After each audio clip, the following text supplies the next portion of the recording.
aqueles que casamento não é isso. Casamento não é isso. Quem é casado aqui sabe o que eu estou falando. Casamento não é sexo todo dia. Todo dia tem, né, os impedimentos, tem problemas. No início até que a gente releva. Mas vai passando o tempo, o negócio vai mudando de história, né? E vai ficando mais difícil. Então, o que nós vemos acontecer hoje em famílias? Famílias despedaçadas, destruídas, casamentos fracassados, filhos fracassados. Por quê? Porque não tem uma direção da Bíblia, não tem a direção de Deus. E se você não buscar essa direção para a sua casa, para a sua família, para o seu relacionamento, porque o relacionamento, antes de você casar, é uma coisa, quando você casa é outra completamente diferente. Porque conhecer uma pessoa sem morar junto é algo bem diferente. Agora, quando você começa a compartilhar com essa pessoa do mesmo banheiro, da mesma cama, da mesma coberta, às vezes até da mesma toalha, da mesma escova de dente, você começa a conhecer níveis diferentes que você não tinha hábitos e que você não conhecia. Então o casamento, ele é muito destroçado quando você sai da casa da sua mãe ou da casa do seu pai para ir morar com uma pessoa. E aí você começa a ver e entender que aquilo ali não era a melhor hora para você ter se juntado com alguém ou casado com alguém. Por quê? Porque não teve uma preparação, não teve um conhecimento bíblico, não teve uma instrução pastoral, não teve uma direção de Deus para fazer tudo certo, fez como bem achava que era certo, e aquilo que a gente bem acha que é certo, para Deus é errado. E aí dá tudo errado.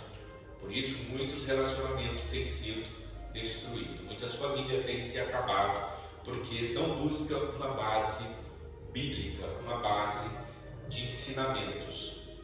E eu quero compartilhar com vocês aqui nesse versículo como que começou a criação da família. Versículo 18: E disse o Senhor Deus: Não é bom que o homem esteja só, far-lhe-ei uma adjuntora que esteja como diante dele. Lá no 21: Então o Senhor Deus fez cair um sono pesado sobre Adão, e este adormeceu e tomou uma das suas costelas e cerrou a carne em seu lugar.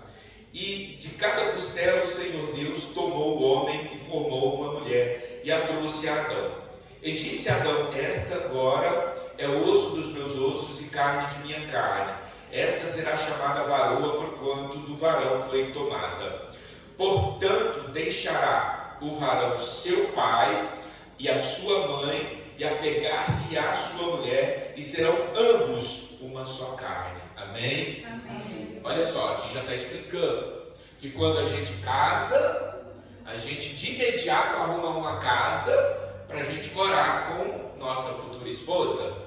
Então aqui Deus está dando um ensinamento que quando eu estou no relacionamento e eu peço a mão da noiva em casamento e eu caso-me com ela, eu já tenho que de imediato ter uma condição financeira para poder manter esse relacionamento.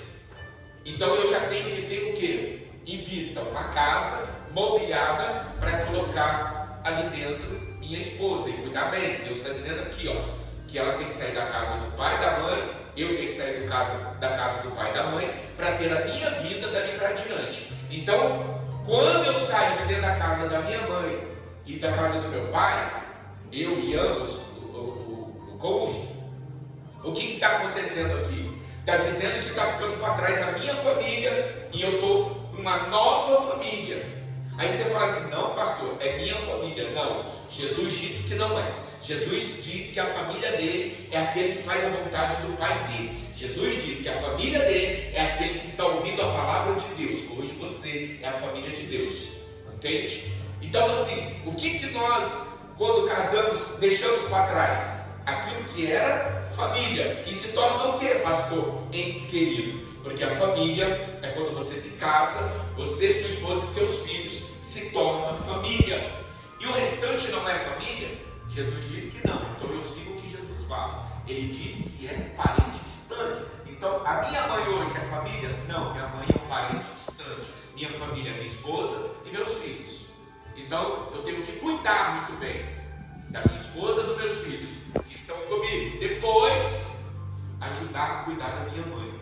Entende? Então, o primeiro lugar na minha vida hoje é Jesus. E o segundo lugar, minha esposa, minha família. E o terceiro lugar, pastor, euzinho. E o quarto lugar, pastor, meus filhos.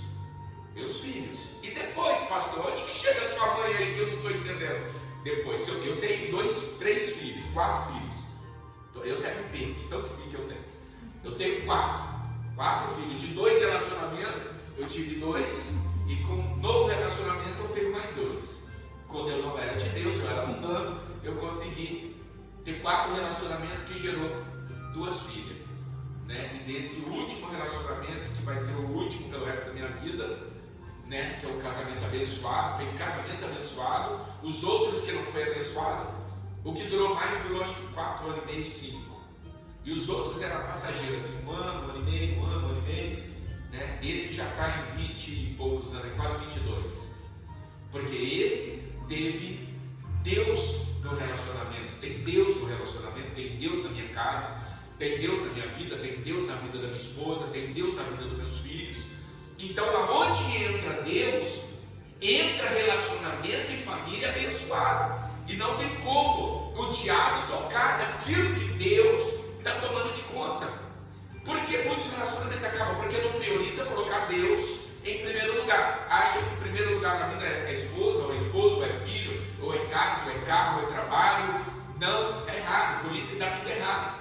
É por isso que tem muitas brigas no relacionamento, tem muitas discussões no relacionamento, tem momentos que a briga é tão calorosa que a pessoa fala, não tá bom, arruma outro. Quantas vezes eu disse isso antes de ser cristão? Quantas vezes eu falei isso? Não tá bom, arruma outro. Procure outro melhor. Aí, obviamente que as mulheres às vezes são muito educadas, né? Mais que os homens. Elas preferem não responder. Porque senão o que elas fariam? Qual seria a resposta? Garanto que se eu arrumar outro vai ser melhor que você. Seria a resposta simples. Garanto que se eu arrumar outro vai ser melhor que você. Porque você é um cavalo. Né? Você é um cavalo. Você é um cara que não respeita. Você é um cara que dá carinho para a sua família. Então, para ter um monstro desse dentro de casa, é melhor que eu arrumasse outro mesmo. Que fosse educado, passivo. Está entendendo como é que funciona o relacionamento? E eu não quero nem chegar no detalhe de quando você começou a namorar. Meu chuchuzinho pra cá, meu amorzinho, benzinho, nenenzinho, titiquinha, é tudo diminutivo que você chama a namorada. Depois quando casa, aí o negócio aumenta, né? A grosseria aumenta, o cavalo cresce, o burro cresce, o porcão engorda, a baleia engorda mais ainda. Enfim, é só coisas bonitas no relacionamento onde não tem Deus. E nós estamos buscando aqui um relacionamento saudável, onde Deus se agrada do relacionamento da família. Mas para Deus se agradar de um relacionamento abençoado, Ele tem que ser o primeiro a conduzir esse relacionamento, senão vai por água abaixo. Senão é o que a gente vê aí nas pesquisas. 10 casas, 9 separam. 10 casas, 9 separam. Por que isso acontece? Porque esqueceu de priorizar primeiro a Deus. É o que nós ensinamos aqui para os jovens. Vocês vão namorar e vão casar? Sim. Quem que é o primeiro na vida de vocês? A namorada ou o namorado? Quem é o primeiro? Jesus, pastor. Aí sim. Se Jesus é o primeiro, se Ele está em primeiro lugar, o namoro vai dar certo, o casamento vai dar certo. Agora, se Jesus não é o primeiro e é a namorada ou é o namorado, não vai dar certo o relacionamento.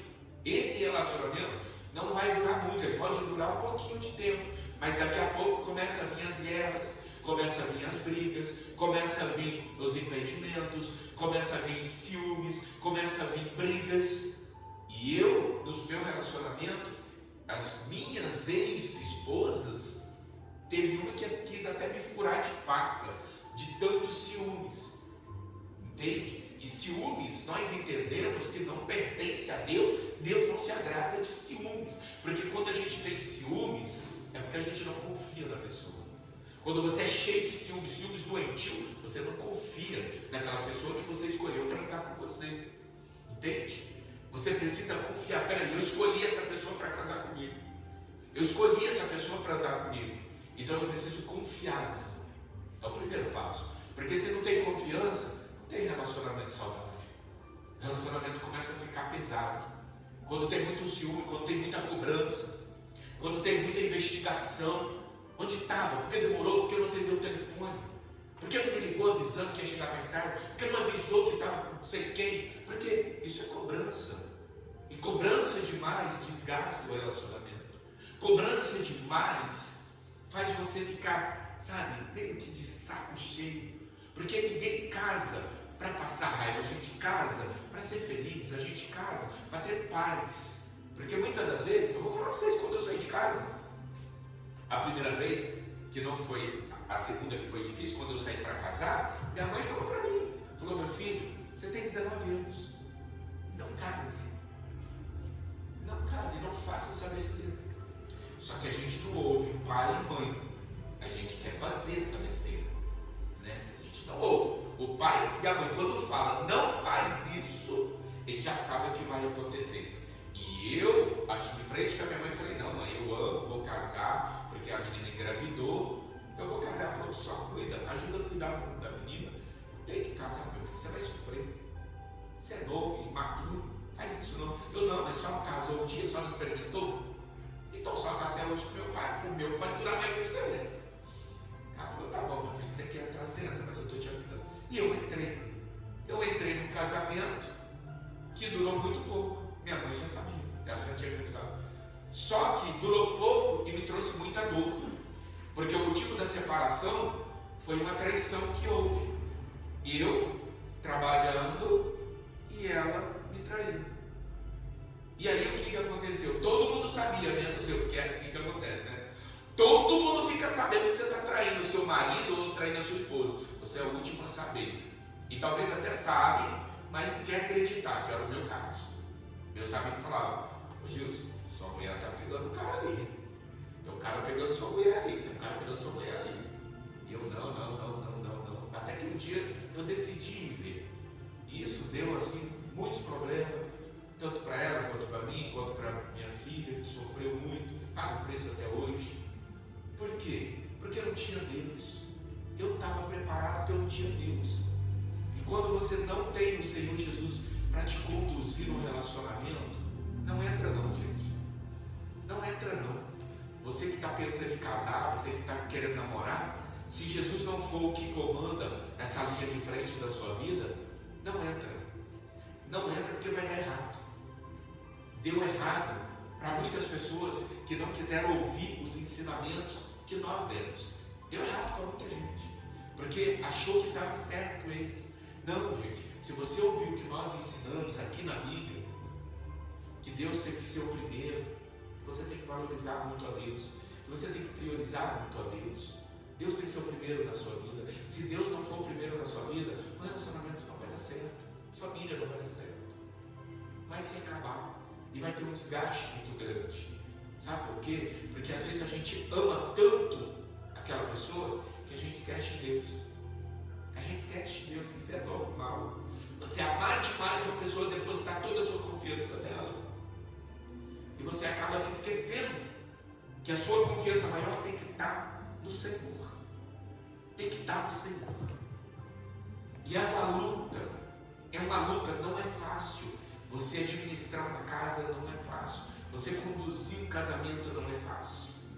Tem que ter muita sabedoria. Tem que ter muita... Pastor, mas se tiver Deus não tem briga? Ah, se tem. Tem brigas. Mas a gente tem Deus. A gente tem Deus. Para quando tem aquelas brigas assim, a gente vai aos pés do Senhor. Senhor, me ajuda. Me dá sabedoria para conversar com fulano. Me dá sabedoria para que o Senhor apazigua essa situação, para que a gente viva bem. Eu estou falando de 22 anos de casamento só, gente. Em 22 anos de casamento, vocês pensam que não é briga? Mas é muito pouco. Quando estava sem Deus, nós brigávamos todo dia, porque eu gostava muito de boteco. Eu gostava muito de beber, eu gostava de jogar, eu gostava de usar drogas, eu gostava de jogar em meio snook, sair gritando. do boteco 1h às vezes, judiava muito dos meus filhos. Quando eu não tinha Deus, eu era do mundo, a nossa vida era só de briga, de guerra. Quando eu e ela viemos para Cristo, nosso casamento começou a melhorar. Mas teve os altos e também teve os baixos. Porque quando você começa a deixar Cristo, o diabo entra. E quando o diabo entra, as coisas começam a dar ruim. As coisas começam a ficar ruim. Então, teve os momentos meu e dela, que ela foi embora. Ela arrumou as coisas dela e foi embora. Foi o momento que eu abandonei Cristo. Eu sem Cristo eu não prestava, gente. Eu era o próprio Satanás. E ela arrumou as coisas e falou: não aguento mais, eu não vou ficar mais contigo. Porque eu não casei para sofrer, eu casei para ser feliz. Ela arrumou as coisas dela, pôs no carro e foi embora. Mas Deus é maravilhoso, usou meu filho Pitiqui, que não ficava sem eu, não fica sem eu. É meu grudezinho também, mais dela. Né? Minha filha é mais apegada comigo, meu filho é mais apegado com ela. Mas nessa época Deus usou ele. Fez ele chorar a noite inteira, o dia inteiro, lá até ela pegar e me ligar perguntando se estava em casa, voltou no outro dia para casa. Ficamos separados, morando na mesma casa. Deus não treinou, sempre separados, morando na mesma casa. Né? Eu sei que passou um tempo, peguei minha filha e comecei a ir para essa reunião. Essa reunião que fala da vida dos casais. E eu comecei ali a aprender algumas coisas.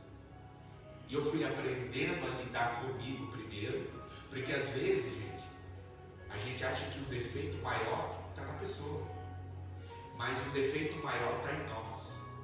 E enquanto a gente não aprender a olhar para a gente e consertar os nossos erros, nossos defeitos, e parar de apontar os outros, porque, por isso que diz, né? É um dedo para lá e olha quantos tem apontando para mim, gente.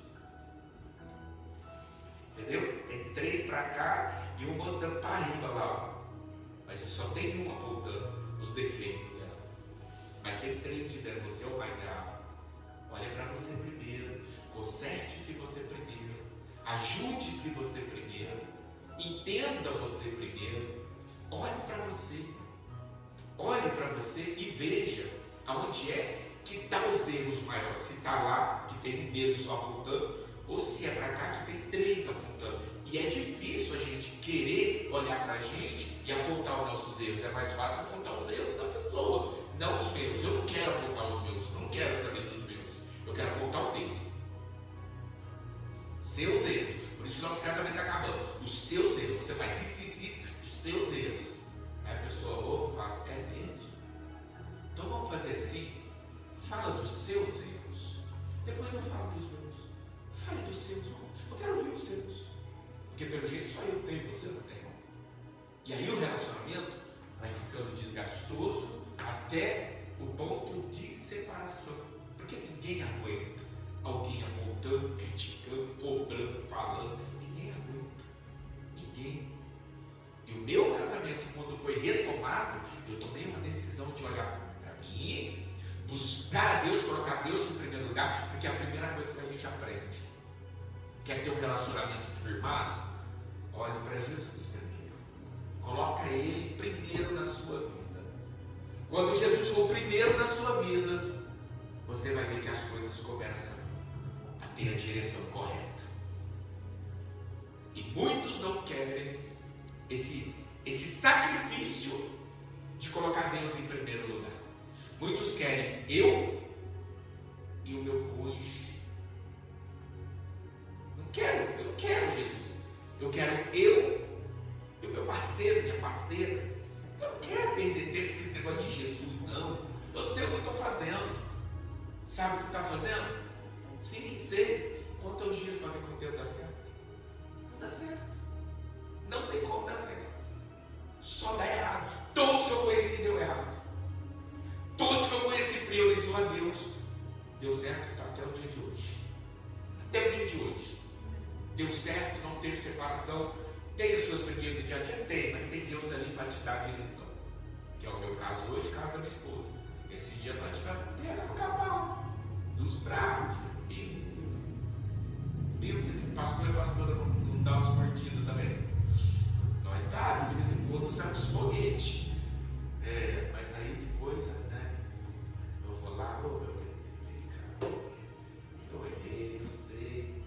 Estresse, igreja, banda, filhos, problemas, mãe, irmão. Poxa, você não tem culpa disso. Me perdoa. Perdoa. Vocês pensam que eu durmo para pedir perdão? Ou não deixo o diabo entrar na minha cama? Eu já venho, já vou ali. Ela é mais dura, ela está perdoando. Você vai perdão, desculpa, não esquece com ela não, é só comigo. Mas o reconhecer os erros é importante. Quando você reconhece que você está errado, é isso que é importante. Ela não erra, gente. Eu falo que ela nunca erra. Quem erra sou eu. Eu ainda elogio ela para ela ficar feliz. Entendeu? Eu falo que essa mulher é ela na terra, quer dizer, Deus no céu e ela na terra. Eu falo que ela não é, se eu falar que ela é, eu estou uma confusão. Então eu falo, não, você não é, não. Você é top demais, top, você não é. Quem erra sou eu reconheço meus erros, está tudo certo. E aí eu sei que daquilo ali a gente acaba, fica tudo bem, reina a paz, né? E o diabo perde sempre. Esse é o mais importante. O diabo perde sempre. Porque quando você briga no seu relacionamento, passa 1, 2, 3, 4, 5, 6, 7 dias sem se falar, o diabo entra e o diabo trabalha. E muito. Hoje eu vi um vídeo que postaram, um pastor postou, que uma família sem Deus pediram ajuda para esse pastor depois, e aí o pastor pediu autorização e colocou o vídeo. E eu estava vendo hoje.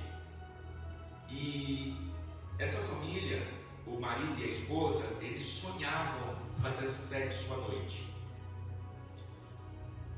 E a mulher acordava assustada assim, e olhava, escuro tudo, e nada, não via nada. Deitava na cama, de repente o marido sonhava fazendo sexo. E acordava assustado, e nada. Aí eles conversaram, procuraram um pastor, conversaram o que estava acontecendo, eles estavam preocupados com medo, isso era toda noite. Aí o pastor deu uma ideia de gravar, pôr uma câmera para ver o que estava acontecendo. O pastor, vamos gravar. A gente vai pôr uma câmera e a gente vai ver o que está acontecendo. E era um demônio. Um demônio pegava a esposa dele, no vídeo passa. Um demônio pegava a esposa dele, saía dela e pegava ele também. Resumindo, o demônio transava com a mulher dele e transava com ele também. E aí, o pastor aconselhou, eles vieram para a igreja, foi lá, orou na casa, né? E não aconteceu mais. Mas, assim, gente, algo muito terrível, que às vezes acontece até dentro da casa de um cristão. Sabia? Eu não sei se você tem coragem de responder, mas você já sonhou alguma vez fazendo sexo? Quem tem coragem de levantar a mão? Eu também já tive, 2. Quem mais? 6 aí não teve não? Tudo santinho? Bom, porque isso daí, gente, é a coisa mais simples que tem. É você deitar e no meio da madrugada você sonha que está tendo relacionamento sexual com alguém. Esse alguém é um demônio. Esse alguém é um demônio que vem para ter relacionamento sexual com você. E às vezes, muitas das vezes, você acaba chegando nos finalmente. Você teve um prazer com um demônio. Você parou para pensar nisso? Você teve um prazer com um demônio à noite na sua cama. Falta do quê? Falta de Deus. É a falta de Deus. Quando Deus não está naquela casa, naquela família, quem entra é o diabo. E o diabo precisa de um corpo para ele usar. Ele quer só usar. Ele não quer casar com você. Ele só quer te usar. É só isso. E o vídeo que postou até já ia tirado lá, porque é muito pesado. Muito pesado. O jeito que o demônio pega o marido da mulher, principalmente. O jeito que ele pega. E o cara acorda assustado, dá um pulo da cama, né? E fica procurando no escuro para ver quem está tocando nele. Não passa o rosto, né? Eles não deixam, eles cortam, não deixam passar o rosto. Mas é assustador o que o diabo faz com as pessoas. E a impressão que você tem é que você está com a pessoa. Porque é tão nítido esse relacionamento espiritual com o diabo, que parece que você está ali com a pessoa, abraçando e, sabe, tendo prazer. E as pessoas se assustaram com aquilo porque era todas as noites.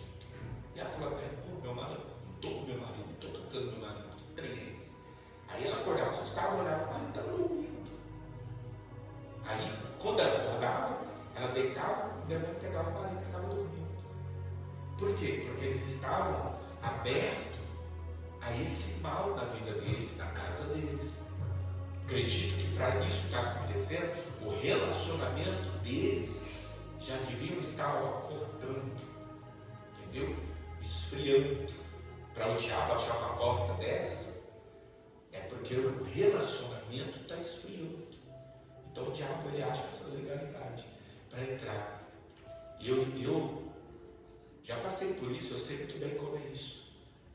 E é assustador. Quando você acorda, você olha para o lado, você vê sua esposa dormindo e você tendo um orgasmo com um demônio. Olha que coisa mais diabólica. Então é necessário a gente poder buscar a Deus enquanto ainda se pode. E aqui, família, é algo maravilhoso que Deus deixou para cada um de nós. Família é bênção de Deus. Mas é bênção de Deus quando você segue os ensinamentos, quando você busca um aconselhamento. Porque tem pessoas que ela espera o relacionamento dela acabar para ela depois vir se aconselhar. Mas ela vem se aconselhar, ela não fala dos erros dela, ela fala dos erros daquele lá. Não, pastor, meu casamento acabou, eu tive minha parcela de culpa, pastor, eu fiz isso, pastor, eu errei, e agora eu não sei o que fazer para trazer meu marido, minha esposa de volta, porque eu errei. Mas não, a pessoa senta, a gente fica assim, eu falei, meu marido, minha esposa, não sei o que, não sei o que mais? Que mais? Você não fez nada, né? Isso, a pessoa foi embora, entendi. Não, aconselhamento, você tem que falar o que você é, para a gente poder te ajudar. Mas muitos casamentos têm se acabado antes da pessoa buscar ajuda. E se você, hoje, priorizar Deus, esse mal não vai entrar na sua casa. Esses demônios não vão entrar na sua vida sentimental, não vai entrar, sabe, no seu relacionamento, no seu casamento, nos seus filhos, porque você está fazendo uma aliança com Deus. E todo aquele que tem aliança com Deus, Deus tem uma aliança com essa pessoa e Deus não deixa esse mal agir na vida da pessoa. Simplesmente Deus impede a ação do diabo na vida daquele que prioriza Deus em primeiro lugar. Aprenda a priorizar Deus, que você vai ter uma vida melhor. Você vai ter uma vida melhor. E o que eu peço para vocês hoje? Quantos de vocês que estão aqui hoje que conhecem famílias destruídas? Quantos? Todo mundo, gente. Todo mundo conhece uma família destruída. E eu vou dizer para você, eu quero que você seja boca de Deus quinta-feira que vem, para trazer uma família que está sofrendo. Seja a boca de Deus. Traga uma pessoa. Olha quantas cadeiras vazias. Porque ninguém prioriza uma reunião como essa. Uma reunião como essa aqui, gente, salva casamento. Salva casamento. Uma reunião como essa. Então, eu espero poder contar com você, para você, como você está sendo ajudado, para você convidar alguém para ser ajudado também. Porque eu garanto que a melhor coisa do mundo é quando a gente ajuda alguém a não perder um relacionamento. É a melhor coisa do mundo. É quando a gente ajuda uma família a não ser destruída pelo diabo. Quem pode ser boca de Deus semana que vem para trazer? Amém. Glória a Deus. Se esforce. Convide alguém. Traga alguém para ouvir a palavra de Deus dar certo para você e para aqueles que você for trazer. Amém? Amém. Aplauda o Senhor.